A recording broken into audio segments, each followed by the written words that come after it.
Welcome, folks. EESN is delighted to be connecting MIT alums on the issues of energy, environment, and sustainability. And this month we've teamed up with the J-WAFS group. I will say this again in a moment. We're still collecting a few people.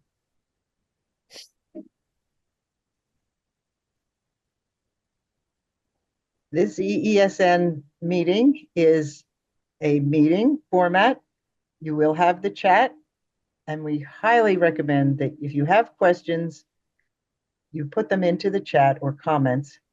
The speakers will be talking, and we will not be taking or responding verbally to comments or questions until the two speakers are finished. And we have an introduction first from the executive director of the J-WAFS lab. But please, if you have questions along the way, put them right in the chat. We'll have a look at those after, and we do hope to have a good commentary and discussion afterwards. I'm very excited to be presenting this Energy, Environment, and Sustainability Network meeting for April. We have tried to do monthly education and outreach since about January of 2020. Don't always hit the monthly mark. We're always looking for ideas. EESN is an umbrella group of alumni and alumni groups who are doing climate things. Many of you alumni are active in other ways with MIT, and we will be recording this webinar, and we also will be posting the slides and the recording. Recording will come a little later. Hopefully we'll have the slides up in the next week. Please share this link with people around who are interested in water issues. And as we celebrate the 10th anniversary of the Jameel Water and Food Systems Lab, I'm delighted to introduce our moderator for today, Renee Robbins. Again, please put your comments and questions into the chat. We will have time to look at some of those in about 30 minutes. Thank you. Renee. Thank you, Sarah. So I am going to just put a single slide up as I do my very brief introduction. Want to introduce our participants today to J-WAFS, which is the Abdulatif Jameel Water and Food Systems Lab at MIT. So you should be seeing my slide now. Just to give a very high level overview, J-WAFS is an institute-wide lab. We support research and student activities at MIT addressing water and food challenges for humanity's need. We have been working within MIT for the past 10 years. We're celebrating our anniversary this semester. This webinar is actually part of what we're trying to do with outreach to highlight the impact that we have had over our 10 years of programming. Most of what we do is supporting research. We have some of our own funding, but we also work actively to bring new resources into MIT to support water and food research. We support collaborations with external partners, could be other institutions or companies, and one of our company partners is Xylem, and we have a speaker from Xylem today. And we also do a lot of student, student support. So really a variety of programming.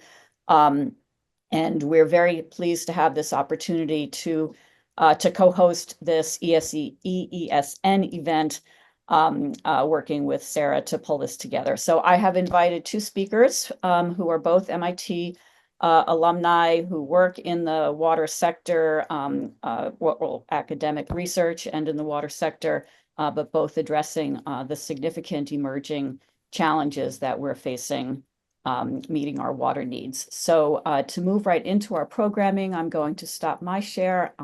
Our first speaker is going to be David Warsinger. David is a professor at Purdue University. He has his own introduction, so I will just welcome him to begin his presentation. And he's going to talk for about 15 minutes, and then we will move on to our next speaker. So David, please go ahead. Thanks very much. So I'm faculty at Purdue. We do a lot of water technologies. We do desalination, membrane heat exchangers, catalysis processes, et cetera, et cetera. Generally, we are doing membrane science and water treatment to deal with sustainability issues. The next speaker after me will be the industry perspective. We did our PhD together at MIT, and that's Kishor. So I'll get right into it.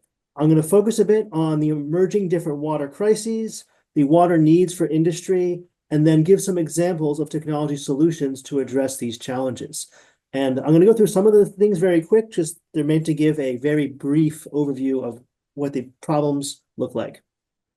So if we look over time, we actually have growing water crises. There's more regions facing shortages. There's more water stress. And essentially, in much of the world, we're using up all or almost all of the local renewable water, aka from rainfall. And so we're just draining our aquifers and really just having large consumption. We're polluting our waterways, and that is causing large amounts of water scarcity. So let's look at some more details of how to visualize this. Oh yeah, and it'll affect roughly 4 billion people and 1 in 4 children. So we have water pollution, and this is comprised of a variety of problems, but we look at naturally occurring heavy elements like arsenic as being a problem. High salinity, which we'll get into shortly, is also a challenge. You also have contamination, lead being a common one, cadmium, etc., chromium. These are from industrial activities. Mercury is a major one, especially where there's artisanal gold mining. And then you also have issues from pesticides, and many water sources have widespread contamination.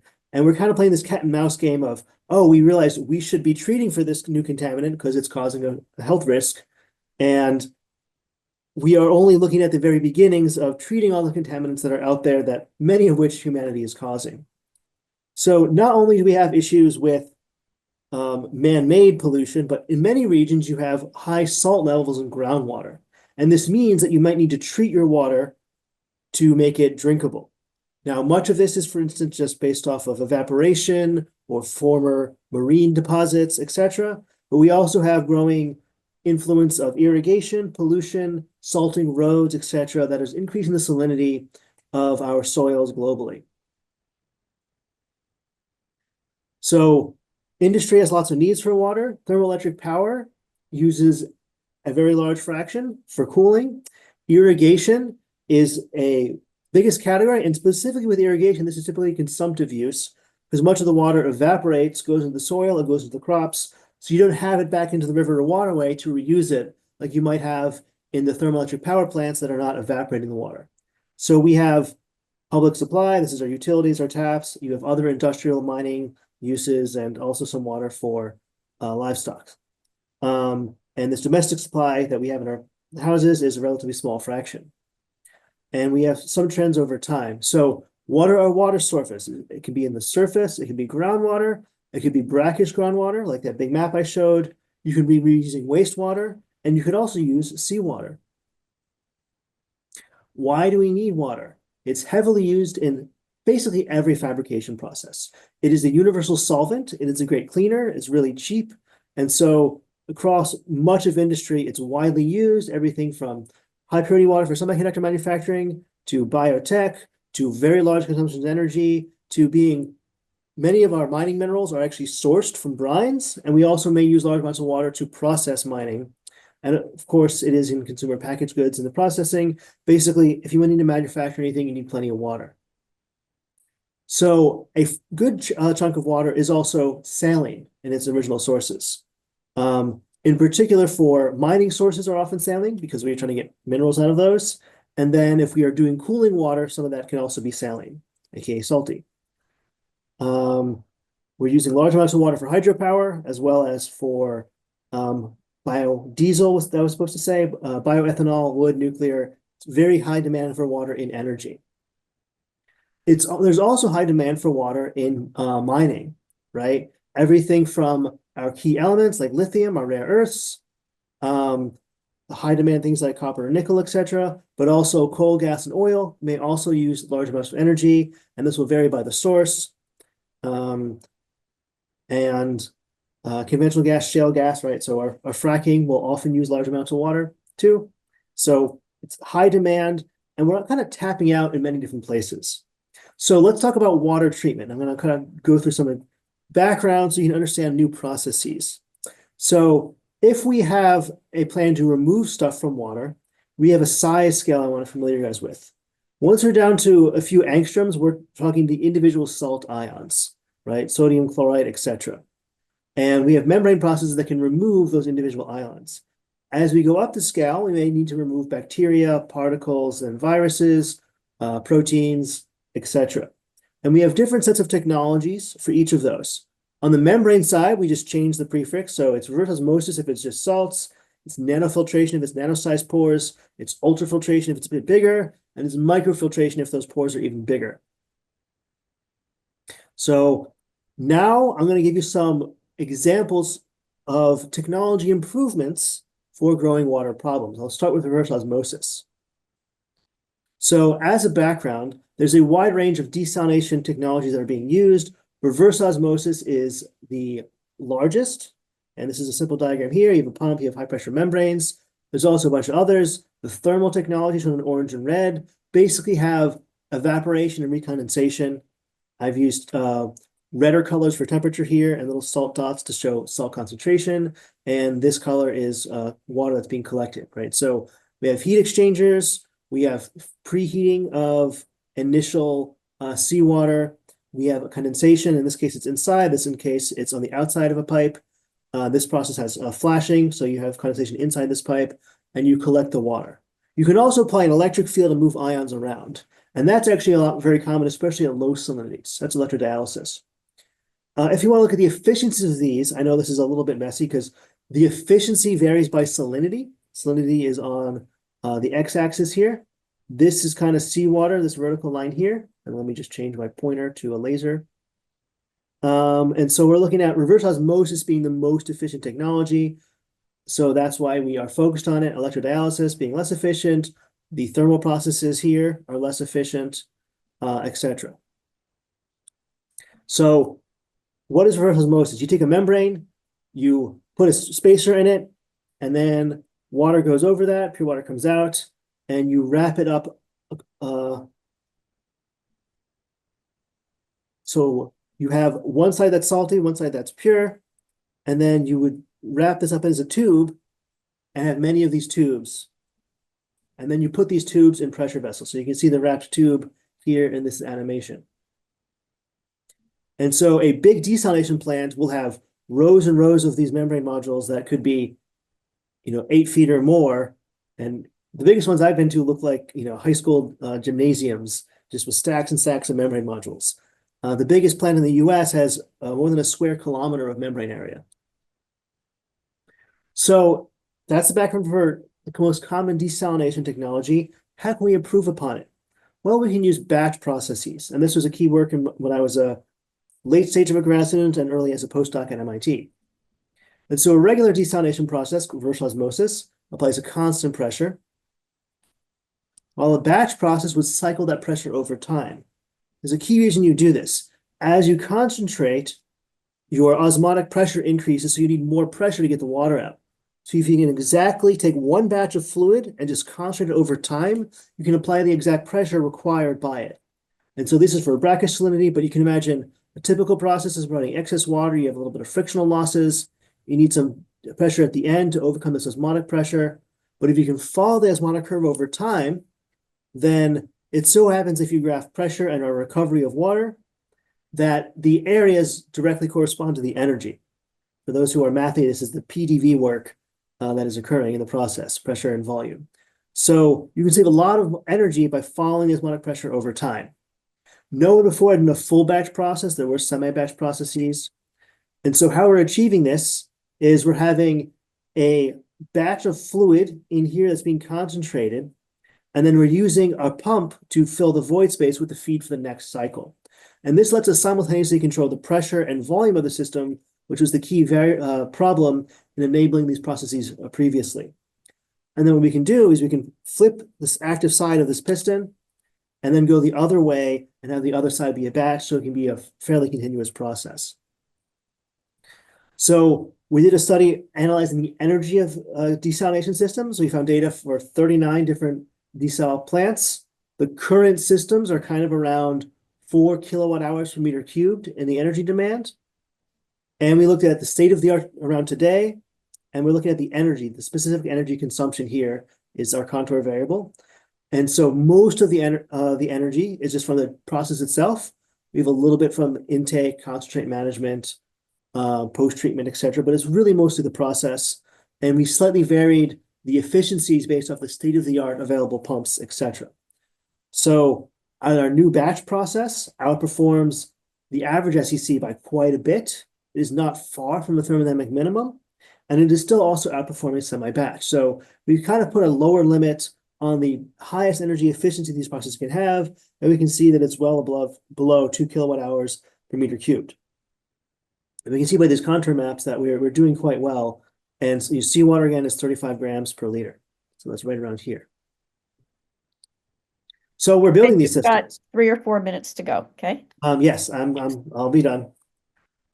So we are building a pilot system, and it's being made to test multiple different configurations to compare all the main desal processes. This is its current state of what it looks like. This is basically a trailer size skid. We have wrenches that are 3 feet long when we're putting this stuff together. And we're hoping to really demonstrate this to convince industry that this is a viable technology we've developed. All right, I'm going to change tacks a little bit. Another major emerging problem is these forever chemicals. These basically they look like hydrocarbons, but you replace the H's with fluoride. And that makes them have great properties, but also no biological organism can break it down, which makes them bioaccumulate and be toxic. And it comes in all sorts of things. You can read the slide here. There's been a major, I think the best way to describe it is industry pandemonium with new regulations to finally regulate for PFAS. Currently, all utilities, like if we out of sight, out of mind, we won't test it, so we don't know it's there, we don't have to treat it. They'll be required to test for its presence, and they're required to remove it. And there aren't good technologies, and the technologies available today are 100 times as energy intensive as desalination. So it's really a crisis. So to remove them, you can filter them out, you can absorb them, but to destroy them, you either need a high temperature or a reactive process, or there's some emerging photochemistry processes we're working on. And the one I wanted to show is this process we developed here. We basically sandwich a membrane in between an anode and cathode. When you apply electric field across them, it can actually destroy these chemicals. And this can give you good throughput, good rejection, and basically combines material, mass transport, and science and scientific design to address this emerging challenge. We got some nice press, and we had good results. Yay. Final slide before we switch over to Kishor. A major challenge for water's progress is actually regulations and governance. And so water utilities are very risk adverse, and unless they're required by law, they're not going to do a test or remove a pathogen. We also have major problems with installing infrastructure and having NIMBY, and I call it bananas, not my term, build absolutely nothing anywhere near anything.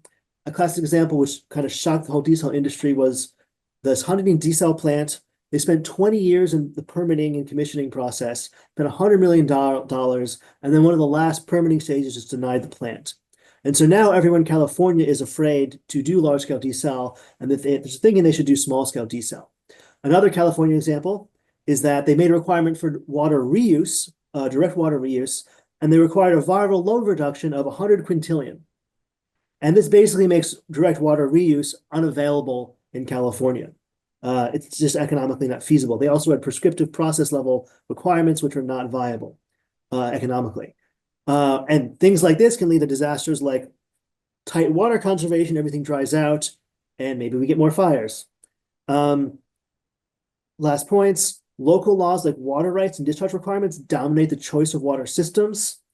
And we are shifting towards having to develop point of use technologies. Like in India, they'll need small scale household filters because the utilities are not safe.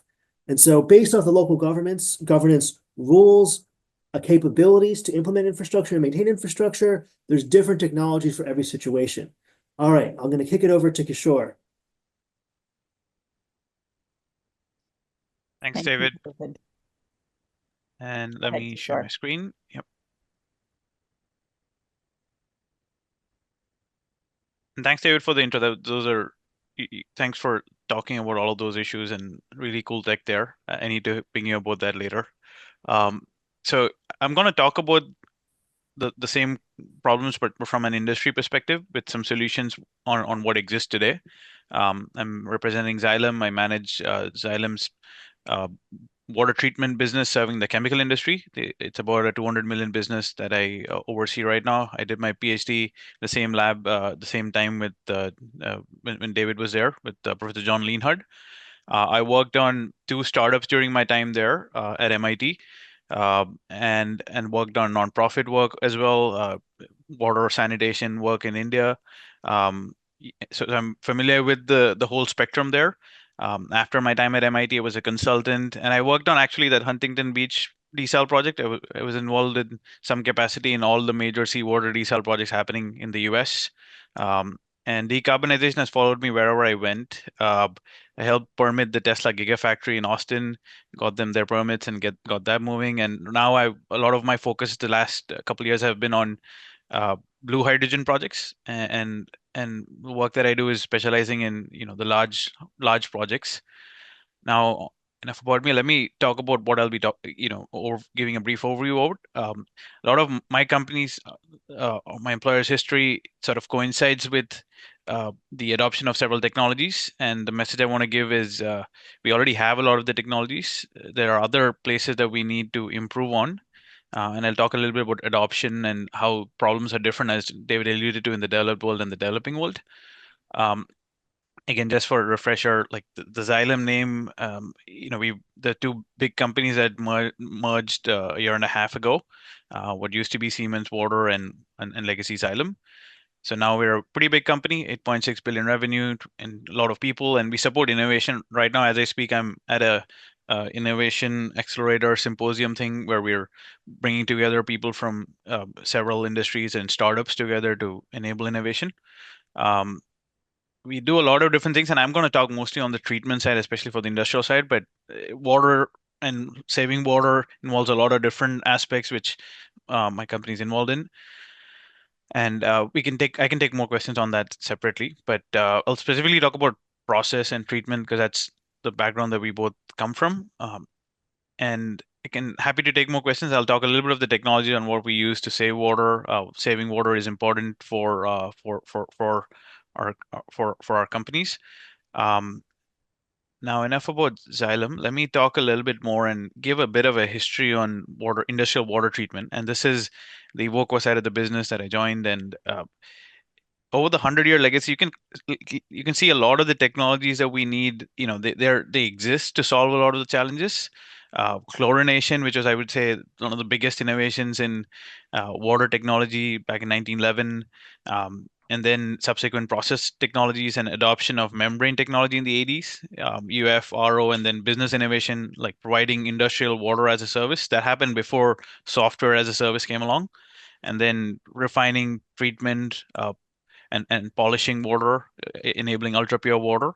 Uh, all of these things have happened. So we already have a lot of the technologies, and I'll talk a little bit about some of them. The problems are slightly nuanced in different places, and David's absolutely right that regulations drive a lot of the adoption here, and I'll discuss some of that. What are the really big problems globally? You can think of them in three buckets that we've quantified in our own strategy as well: water scarcity, water affordability, and resilience. Resilience to climate risk, scarcity of water, and all these three sort of buckets. You can think of it in different lenses: the developed world, the developing world, and industrial water more broadly. Um, the developing world, the technologies exist. Affordability is a bigger problem there. In the developed world, focus has switched to emerging contaminants. Scarcity is still a problem. And how do we get more water? One main driver is people don't want to pay for high water recovery. That's one of the drawbacks. And in the industrial water world, there's free market drivers. When there's not enough water, people squeeze the water more. And then there are regulatory drivers. And David already talked about it, what exactly is in water treatment, removing the big particles to the small particles with the technologies associated. And I'll touch a little bit on wastewater treatment. There are several technologies that have already been deployed and fine-tuned over the last 50 to 100 years to treat water of varying strengths. So I've kind of try to show what that looks like, what each of these technologies can do on a high level. These are all biological wastewater treatment technologies for the most part, and separation technologies, dissolved air flotation here. Now, one key thing about water that's very important is the challenge to innovation here is that adoption takes a long time. And this is an article, and these are good images from that article. It takes about 20 years for proper adoption. Some technologies have done it much faster, 5 years, but even then, the adoption might be fast in the developed world. But if you look at the developing world, adoption is still going on for some of the technologies that were invented here in the 50s and the 60s. So this is just to set expectations. Things take a while, and this plot here, this image here is pretty accurate for how long it takes to sort of scale up a new technology. And this is one of the toughest places to innovate, especially on the process side, on the hardware side. A lot of innovation of late has been more on the digital side, and we'll talk a little bit about that. What is industrial water? It's a little bit more nuanced than regular municipal water. We need to do a lot more treatment here to get to process water, boiler water, and ultra pure water. But this is broadly sort of different categories where industries use, and what shape and form it takes. Ultimately, industries want the above waters and in different delivery models. And this is kind of everything in industrial water for North America. And one thing I want to add is zero liquid discharge is another criteria we need to add to this list. So broadly, everything you need for water reuse is on here, and I'm going to highlight a few technologies that are very important for that purpose. RO, UF, ultrafiltration, MBR, and some of the wastewater technologies. These are the building blocks to go to higher recovery. And now there are some challenges to going there, and mostly it's on the financial side. And I'll use our work on hydrogen as an example. So what is industrial water treatment, right? Like on the process water treatment side, this is kind of what a building block looks like. If you look at plants across the world, you need to remove the big particles, then the smaller particles and salts, and then even RO is not good enough. We use a different technology, a continuous electro deionization, which was actually, there are MIT connections to how that got invented. It's a polishing technology, and then regular conventional, ion exchange technology. That's about 70 to 80-year-old technology, and this is what's needed to get to ultra pure water for semiconductor industry and so for some of the high pressure boilers and for the green hydrogen systems. Most of these have about 60 to 70% water recovery. That's the lower cost way to do it, and that's what you see in most of the US plants, and globally also for that matter. If you look at any RO plant anywhere in the world, they rarely go beyond 60, 70% recovery. And in seawater RO, what David was showing earlier, it's even lower, like 40% water recovery. Now, the problem is that water stress problem impacts things in different ways. So when you have a new project coming up, pretty much anywhere in the world, and the US is just an example of that, there are pretty significant problems with water stress. So all the new projects, the available land, and where new projects and developments can come, it's in water scarce areas. So if you look at green energy, green electricity, green chemical processes where you need the renewable electricity, I mean, they're coming even more in water stressed areas. So what did that do for us? We had to push the boundaries because of the market to get to higher water recoveries. And just before I dive in, even all of the green technologies, right? One thing that people don't realize is a lot of them, the hardcore process technologies need a lot more water than usual. This is just one example of blue hydrogen, right? If you include cooling, it requires a lot of water, even industries as well. And you can use this approach for power, for chemicals, for any industry. They need several gallons for producing 1 kilogram of anything, pretty much. And that's a thought to keep. Now, when you have greater water scarcity, what exactly happens? So a lot of my plants, even without regulation, is asking me, can we go to higher recovery because we're afraid that we'll have to shut down our plants during a drought. So simple solution, how to get to higher recovery. It's been done before. We've fine-tuned it with membranes as well to do typical physical chemical softening. That's putting lime in, removing scale-forming ions, using membranes to do that. and then you can squeeze the water out of RO systems more. So one of the challenges with the batch RO and going to high recovery is we need to remove the scale forming ions for the most part. Batch RO has a solution there, but in general, membrane technology, you need to remove a lot of the scale forming ions a priori. And it's, again, doable. This is doable. The problem is it costs money to go from 60 to 70% to 90%.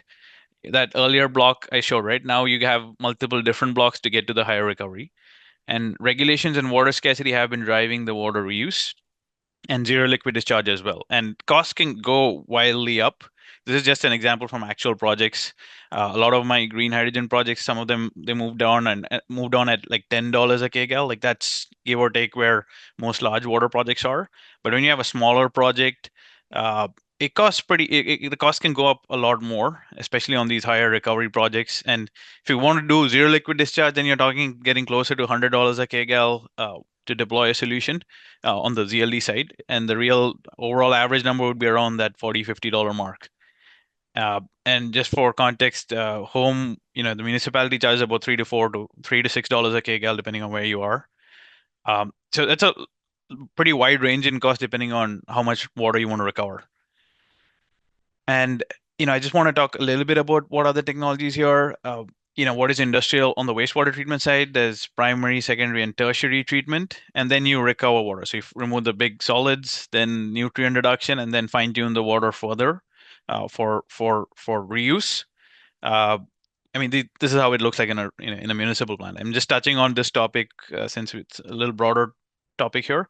How do we really recover water? You can reuse and remove the big particles. That's what a lot of industries already do.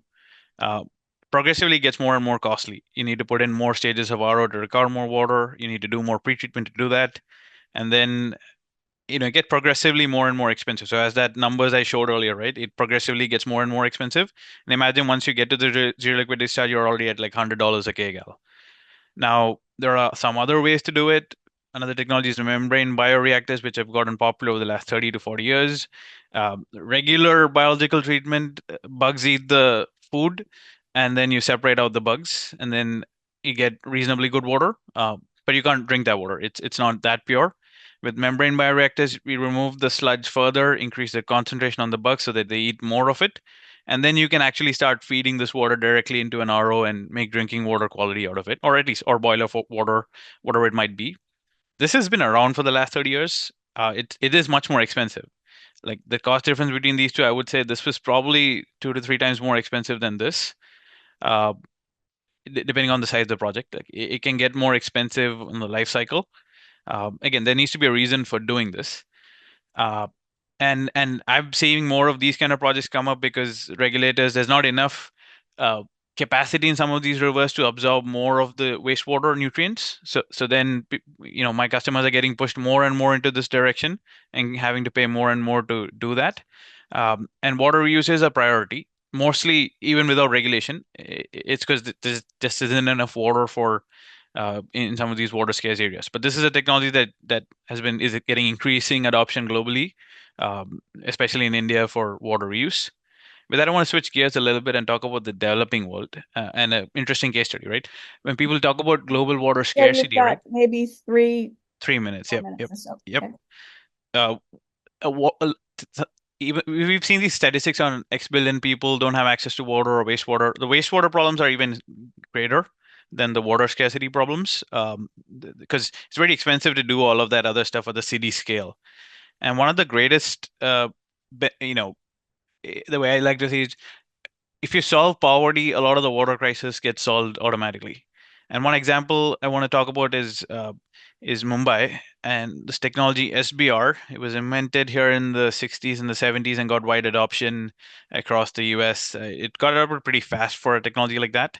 And now it's making its way into urban India for wastewater treatment. And my colleagues are working and developing what will be the world's tallest and longest sequential batch reactor wastewater treatment plants in Mumbai. So the government of the city government is spending about $3.5 to $4 billion building 7 wastewater treatment plants because now Mumbai can afford the best of the best treatment. They were below capacity, and now they can do that, and they're prioritizing reuse. They eventually want to get to 20% reuse. So once these cities are rich enough, they can afford the cost of proper wastewater treatment. And that's, it's very heartwarming to see this, because really speaking, these plants are expensive if you look at it. If you look at your sewer bill, right, that's generally higher than your water treatment bill.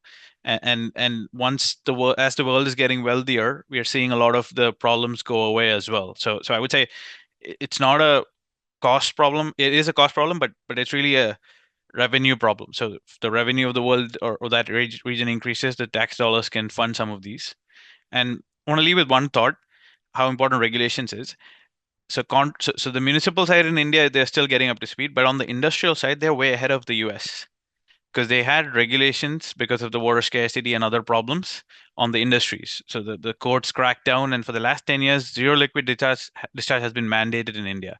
They are 10 years ahead of the US on the industrial side in terms of technology adoption because of regulation. So if you look at those curves, right, on the industrial side on water reuse, the US was actually behind now compared to India. And all of that was because of the tightening regulations there. So it's a story of contrast. The municipal side, which is publicly funded, a poorer country, takes time, but the industries are generally richer. That way they can afford more treatment. And once the regulations crack down, ZLD has been adopted widely in India, and they're ahead. So just to give a story there, right? Like, regulations do matter. That drives technology adoption, and you can tweak the regulations to get more innovation and technology adoption going. And I'd like to leave with that thought, and happy to take questions from the rest of the team. So thank you. Okay, well, thank you both for those informative presentations. And I know it's a lot to ask you to cover some of these significant issues in just 15 minutes, and you both did a commendable job. So thank you very much. I'm going to lead off with some questions for both Kishore and David, and then we've been asking for the other participants to put any questions they may have into the chat. If you're going to do that, please don't use abbreviations and such. Put a full question in so that everybody, all participants can understand what it is that you're asking, and I will refer to those questions. But just to start off myself a bit, so Kishore, you spoke most recently. David made the point that water utilities tend to be very risk averse. So can you comment on how companies like Xylem work to expand the uptake of innovation in municipal water treatment technologies? Yeah, yeah, I can speak to that. The event that we're doing here, bringing together utilities, innovators, that's sort of how we've been trying to support that process.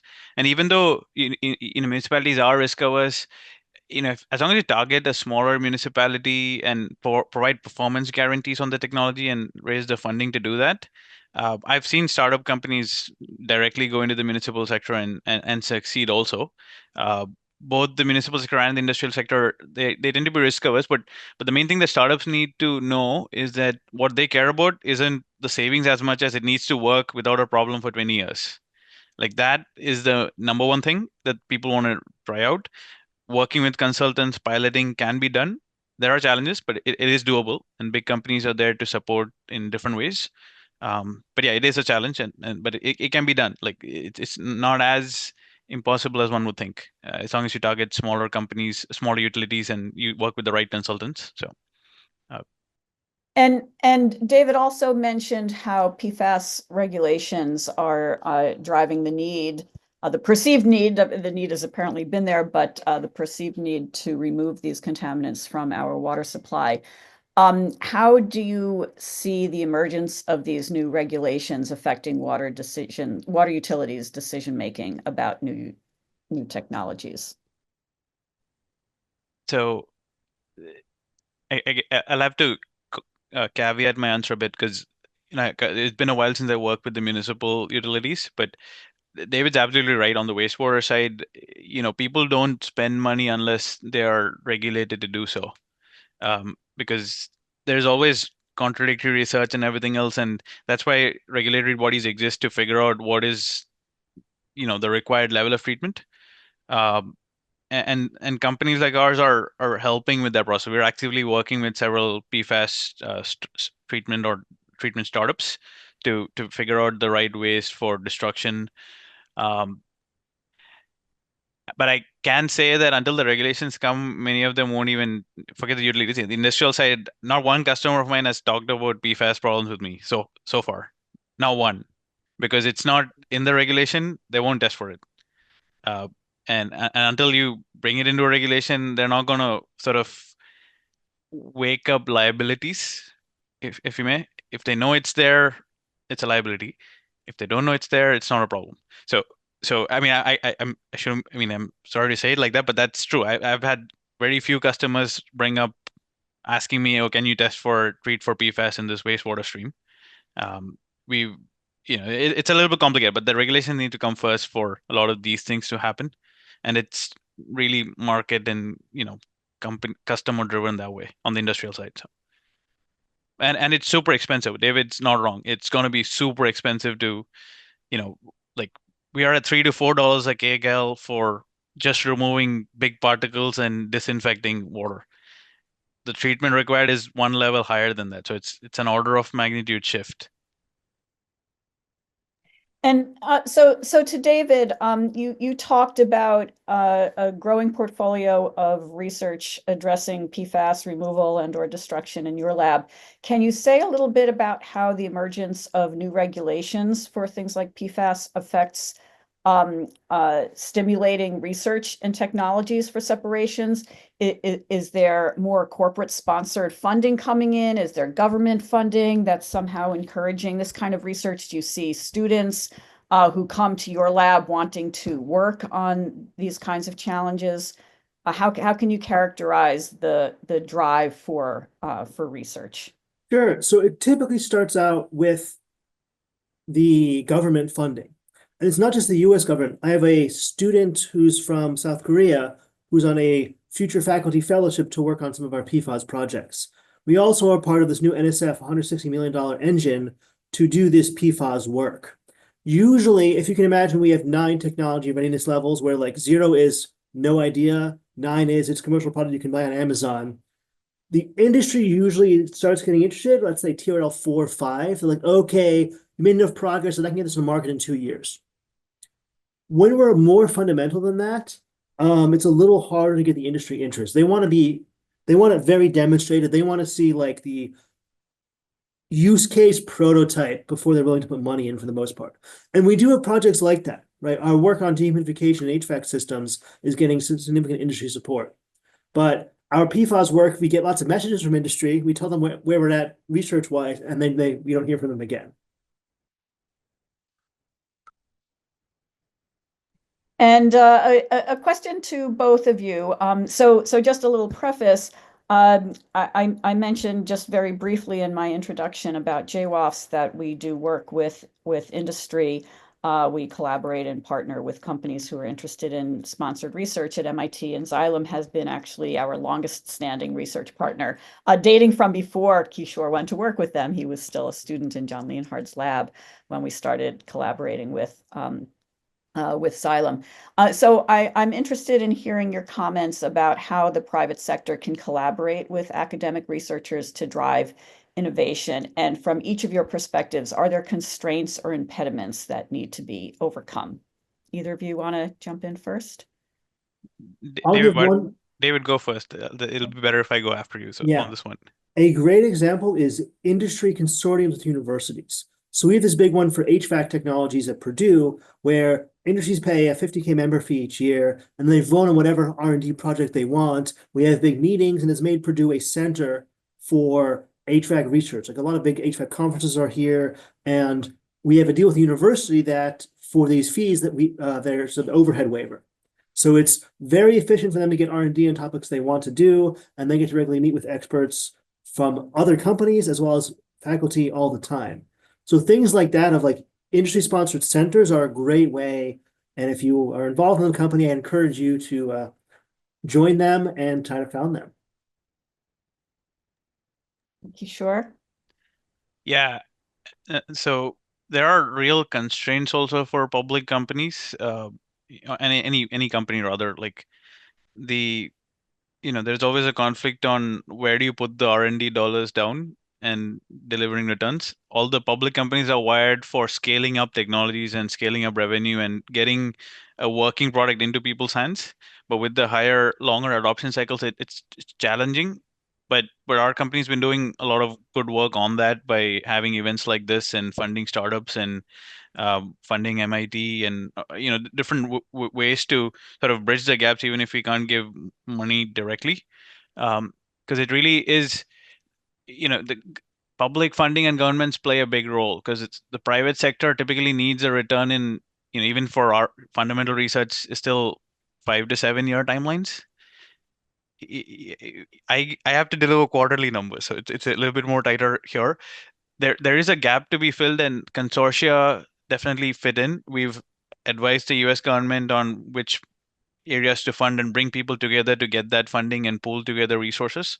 I think more immediately, it's conveying what problems to work on with academia. That's a more easier punt.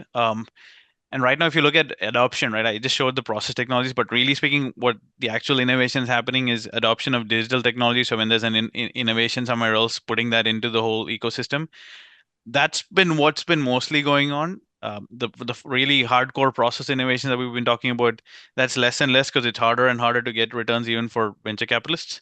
But it was very good for me to see, in this panel here, a couple different people putting down raising $100 million type funds to invest in the developing world and sanitation and these other things that get longer term returns.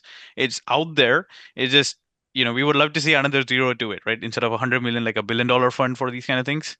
But, it's really driven by actual returns, and everybody needs to work together to pool those kind of resources. And the government was really the ideal stakeholder for all of that, but it is important to focus on the right problem.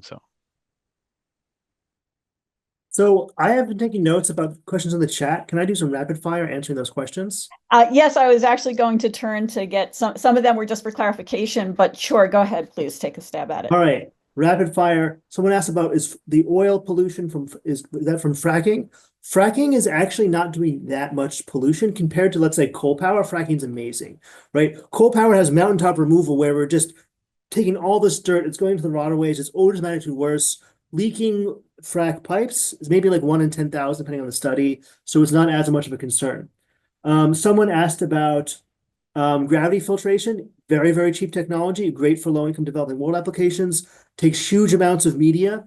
And if you talk about municipal scale things, it's not going to be cost effective to have swimming pools just of sand to do filtration. So you're generally going to go through higher throughput technologies like polymeric membranes. We had questions on, quote, how clean is clean?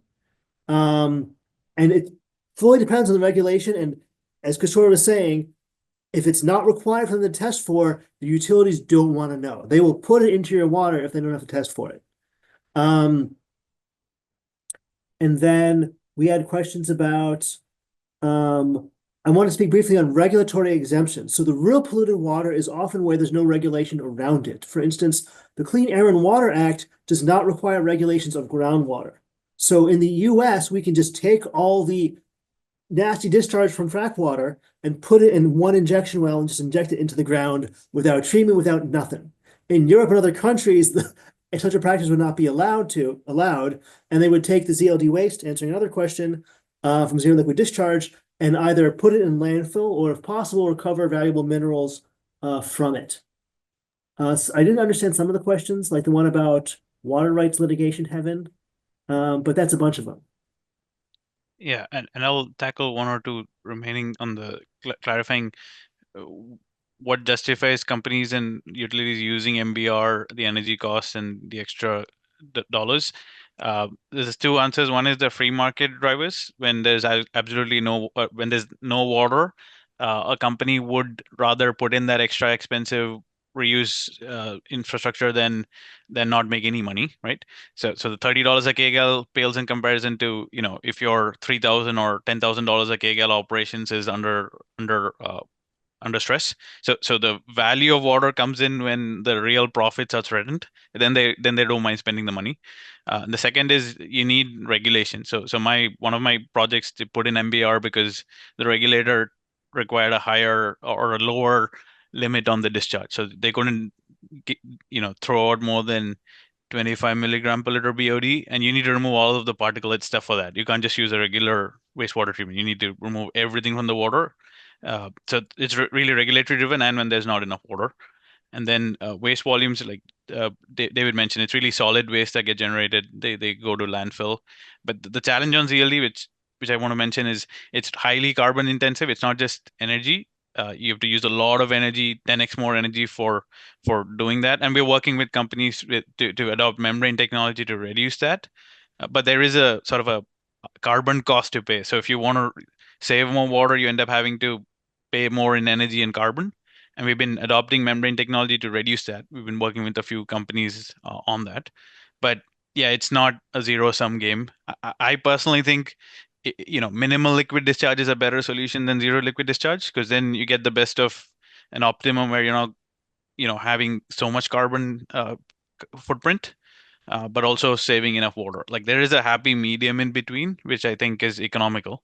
And on the coal aspect in the US, a lot of the coal is highly regulated. The wastewater, we do a lot of business in that sector. They're very tightly regulated, but that's not true in the rest of the world. Like a lot of places, what David said is absolutely true on the coal ash waste. Here, it's quite tightly regulated. They're more regulated than many other industries, I would say, in the US. But that's not true in other parts of the world. So. Well, thank you both for addressing all of those questions. Very good and very broad questions that came in from our participants. We only have a few minutes left before we have to do our wrap up, and we will conclude by noon. So I just have one last question that I'll ask each of you, if just based on whatever perspective you have. But I'm very interested in what you see as sort of the new generation coming in, like David, to your lab as students, or Kishor, maybe recent grads coming into the water sector. What kind of interest do you see it growing? Do you see it waning? What's their motivation? Do they see that the water sector is something with a promising career direction, whether they're interested in research or for-profit or government work? Any observations you can comment on? There seems to be growing interest. There's more people that want to do this work than there is funding, especially now, to do it. Well, so that's both good and bad to hear. Good to hear about the interest. Yeah, there is more interest. And I also want to give a shout out to our old advisor, Professor Lienhardt, for like making that front end center before it was a bigger thing. I think a lot of things wouldn't have happened had he not brought in the funding from the Middle East, because the Middle East was way ahead of all of this. But even if you look at the funding that MIT gets on water, US versus abroad, it's still abroad for the most part if you do a 15-year average. So I guess there's still a lot more room for growth. But I'd like to say the value of water is getting more attention now. Like the fact that somebody like me is in the sector and running things, that probably wouldn't have been the case 10 years ago. So the price of water is going up. We're making more profits as a result. We can afford to do more R&D, afford to bring in the smartest people more. So things are changing, and I think it'll get better. Because the flip side of it is when there's more water scarcity, people are willing to pay more for water, and then there's more money to fund R&D and all of that. So I think it's not a good thing what's causing it, but it's at least causing greater value on water. And I think that'll be good for coming up with the next generation of technologies as well. So. And then just last, back to David, similar question, but not just on the research side, but on the sort of education and academic side of things. Do you see the university responding with more coursework, curriculum development, things like that, addressing water? I mean, you both presented like a really broad and deep range of knowledge about the challenges that the world is facing in meeting our water needs. Did you get that from MIT, either of you? How do we educate and inform the next generation? Sure, I can answer that I can talk forever on that, but briefly, there is growing interest in water. It's being lumped into sustainability, there's old fields, water hydrology and the civil engineers have been doing the kind of like groundwater stuff for ages. The engineered processes is relatively new to mechanical engineering. There's a major focus. I think they're not well focused. They're very much focusing on atmospheric water harvesting and more expensive, less viable processes. So the interest is there. I would like to redirect it into more cost-effective directions. I also want to quickly answer a few more questions from the chat. One was, go ahead. We're not really going to have time. We have 4 minutes left, but I'm sure people can reach out if they would like to follow. So I'll reply in the Sarah, chat then. I'm going to hand it to you in just a minute, but I want to very much thank our MIT alumni presenters today, David and Kishor. It's always lovely to see you. And thank you for engaging presentations and discussion. I want to note that J-WAFS, as I said, is celebrating our 10th anniversary. We have a celebratory event that will take place at MIT on May 22nd in the late afternoon, and that is open, and MIT alumni are welcome to register and attend that. You can find information on our website. And again, just want to reiterate my thanks to Sarah for giving us the opportunity to co-host this webinar. So I will turn it back to her. She wants to say a little bit about some additional upcoming EESN events that people might be interested in participating in. So That's great. I was actually signaling that maybe there was time for one more, because hopefully I'll be short. But anyway, the Energy, Environment, and Sustainability Network is designed to educate alums mostly, but all the public. It's always open to the public, our events, our EESN events. We want to connect alums. So any alum who's got a different professional expertise in something, who has done a lot of work on things, we are happy to have monthly issues discussed in these webinars and meetings. We have also set up a new format of just discussions, brainstorming. A lot of alums have talked about solar and battery storage. So please get hold of us if you'd like to join an informal discussion on April 22nd. And so I do want to thank Renee and J-WAFS for all the good work they do.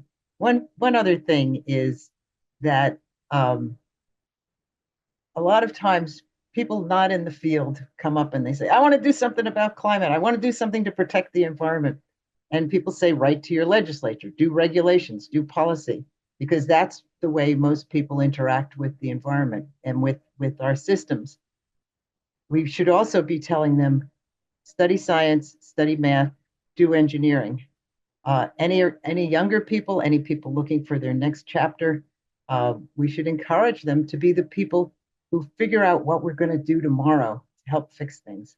I am a civil engineer, so I like saying that kind of stuff. But I really wanted to thank you all for being here. This worked out really beautifully. And send me ideas for webinars, and keep an eye on our homepage. If you go there and you're logged in, you can sign up for our mailing list for free. That's what a membership is. We're on top of other alumni things. So thank you all for coming, and have a great rest of the day. And Sarah, can I wrap with just a shout out to J-WAFS? One program that helped me a lot focus on the right problems and do that now in the industry is the J-WAFS Solutions program, which funded one of my startup work. It's very important to solve the right problems, which requires researchers going into the field, talking to 50 to 100 customers to find out, is their hypothesis really something important or not? And that perspective has been hugely important for my career. And so to all the alumni, if there's any opportunity to contribute to the J-WAFS program, especially any solutions programs, J-WAFS or energy or whatever, please do so. It really makes the rest of the R&D dollars in MIT go in a better direction than solving a problem that's not as important. So just wanted to give a shout out to J-WAFS. And some of the resources that we use to support research and students at MIT does come from gifts, and particularly from alumni gifts, who are our most generous donors. So thank you for that call out, Kishor. And thanks everyone again for joining us today. And thank you, Sarah.